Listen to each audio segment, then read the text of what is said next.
To just warm you guys up. So, good morning, everyone. Let's compete with Lufthansa one more time. Good morning, everyone. Thank you, thank you. Thank you for everyone for coming from such long distance. And we apologize for ones that we could not manage to give accommodation. We had exceptional level of interest for the summit, which is really great to see for us.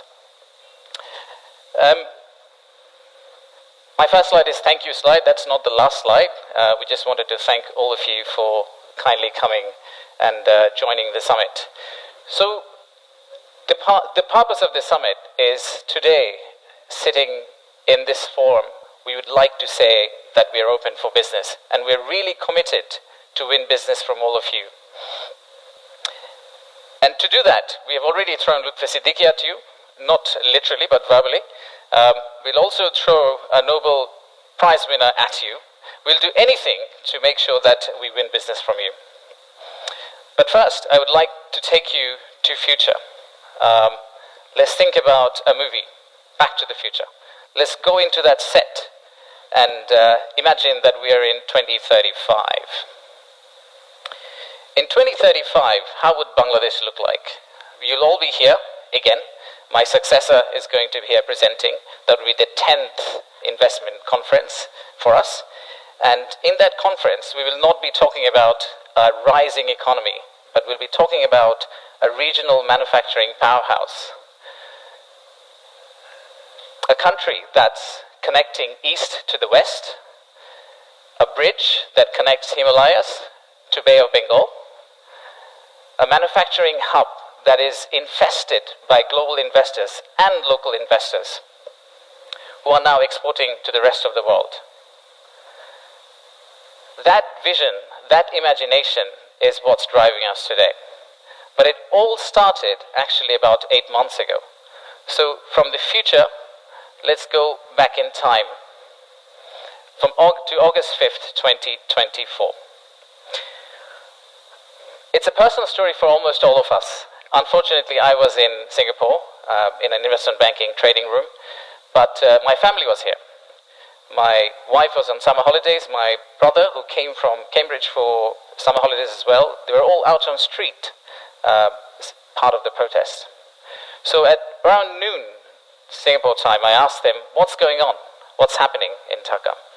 So what they did was they were part of a crowd. They looked forward, they took a selfie. A photo what's ahead of them, and they turned back and took another photo of what's behind them. So this first photo was what was ahead of them, and this one was what was behind them. So we need to digest exactly what happened at that time. The young population, the entire youth, was out on the street, demanding transparency, demanding opportunity, demanding democracy, demanding freedom of speech. And that's what has brought us here today.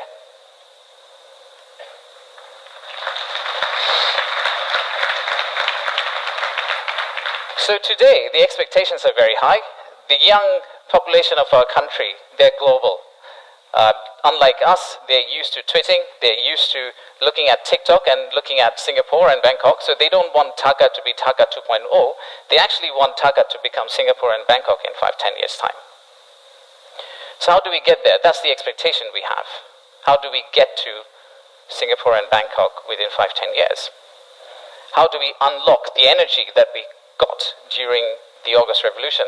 How do we harness that energy and convert it into employment generation and industrialization?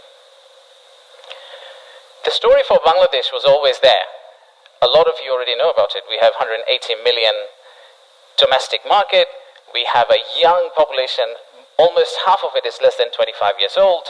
The middle and affluent class is about 35 million people, which is as big as the Malaysian total population. We have many, many other factors that has led to where we are today. And actually, I must say that there are companies who have been here for more than 100 years and have made exceptional returns compared to the global markets. So if you look at some of these companies who have actually operated in Bangladesh for a long, long time, the returns they have got in Bangladesh is actually significantly higher than the global average. And today, we also have a fantastic news that one of our own startups called ShopUp, the news came out about an hour ago in Bloomberg that the Saudi sovereign PIF, their investment arm called Sanabil Investments, they have actually co-led a round of $110 million along with Peter Thiel's Valor Ventures to invest in one of our own startup to go global. So let's give a big round of applause to ShopUp.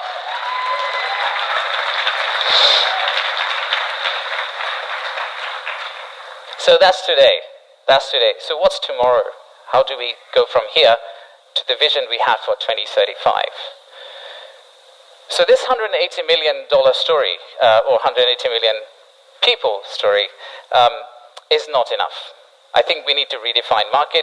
We believe the market is actually much larger. When we talk about market, we should be talking about a much larger regional market which you could potentially serve out of Bangladesh. You set up your factory here, you export out to all these markets. At the same time, I would expect these markets to set up their factories and push it back to Bangladesh, use the ports of Bangladesh and potentially export out to the rest of the world.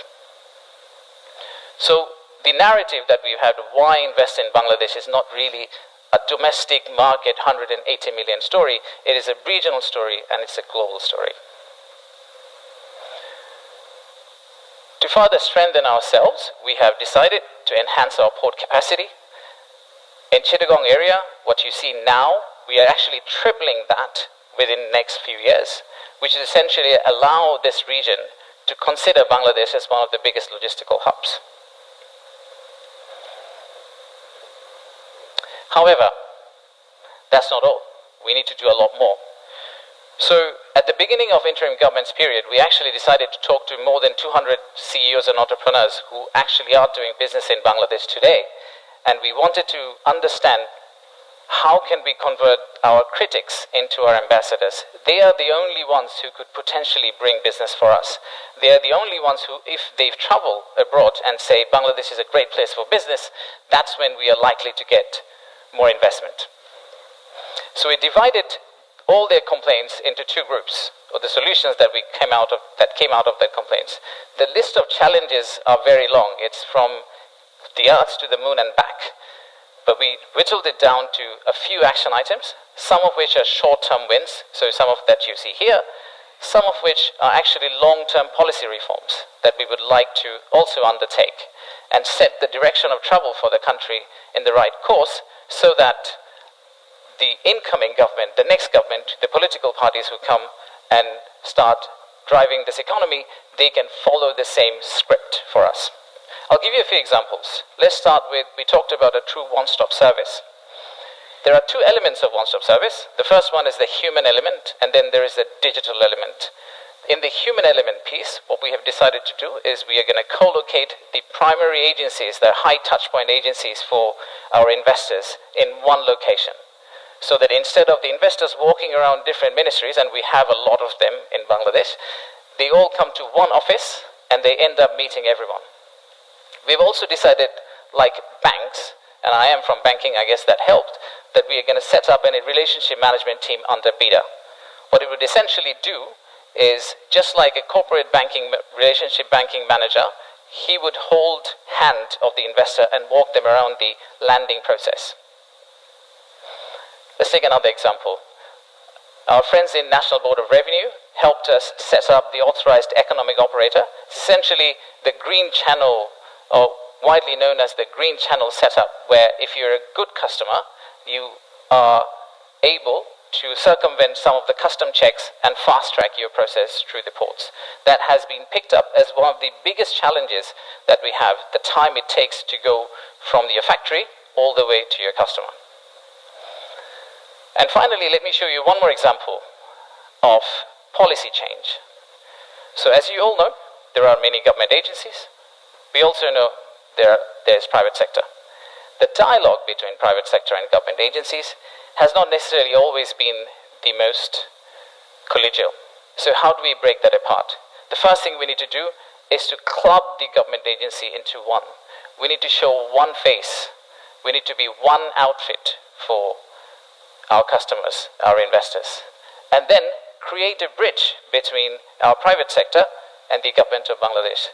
So what we are planning to do is to set up a private sector advisory council that will actually counsel the head of state directly on a regular basis, essentially voicing the changes that they would want to drive the economy forward. So these are some of the examples of what we are planning to do. And if we are able to do that, we do believe that we will get to the end, the vision we have for 2035. Now, of course, there are many, many other factual reasons, statistics, tables, Excel files that I can share with you to tell you why you should invest in Bangladesh. In fact, the next slide will have a QR code which you can scan and download, which will have essentially this presentation. So you didn't have to take the photos of the presentation, by the way. You will have this presentation, and you will also have an appendix of facts and figures and why we think competitively we're actually in a very better place than our competitors. So please watch out for the QR code. But before I go there, I would really like to finish off with this. There are economic reasons to invest in Bangladesh, but I really don't want you to invest in Bangladesh for the economic reasons. If you really think about investing in Bangladesh, think about investing in Bangladesh because of the transformational journey you're going to be part of. For the odd mixture of warmth and resilience our people have, and our century-old culture paired with the shared values that we have with you. So I rest my case here. Thank you very much for coming, and enjoy the rest of the day. Thank you all.